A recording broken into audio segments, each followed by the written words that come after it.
the Mooncat Rescue Project a little bit. And Oh, sure. that is actually something that we're going to talk about in a Twitter Spaces on Wednesday as part of our sort of rediscovery week of things that we're going to be talking about. So sorry to interrupt. Carry on. No, that's good. Yes, botted in the terms of can't go as fast as a computer could go to rescue them, but definitely that idea of Mooncats, before you rescued them, you were able to tell what they were. And therefore that does allow, I'll call it curation as opposed to botting. And yes, that's definitely something that could potentially happen. And I believe it did happen, at least somewhat in the early days. But the rediscovery being at the height of an NFT frenzy, and all the Mooncats being claimed within a matter of hours, that whole collection, I don't believe people were really stopping to look at what they were getting before they grabbed them.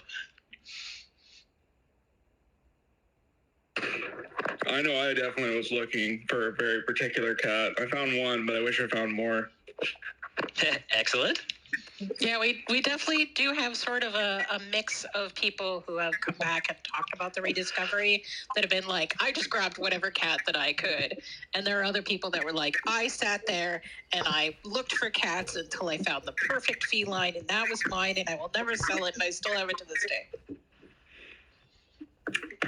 I know Midnight being around for as long as you have, and I think the project was much more than just a bookmark that you'd come back and check on every once in a while. But yeah, it got down to there's probably less than a dozen people who were actually like looking for cats, and I know everyone who's come across it, at least even on the day of rediscovery, was just like completely enthralled with like what was created. Like the combination of computer science and art was just like a magical thing. If the contract was deployed that day, I think it still would have minted out, just regardless of the historical fact of it. Just the fact that it's so novel and cool and different than anything else that existed at that time or even since.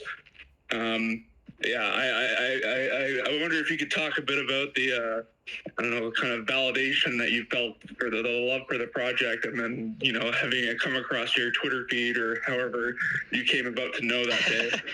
Sure. So for myself, yeah, I learned the rediscovery had happened because, let's see, so in that day, it was, I was not as active on Twitter, and the cryptocurrency sort of space was, let's see, I had moved from like the Bitcoin talk forums more to Reddit. And it actually wasn't even through there, or there is a Mooncat Rescue subreddit, which was popular more so back in the day, but has fallen off a bit in terms of where people are finding their information. But I was actually first told, hey, remember that Mooncat project?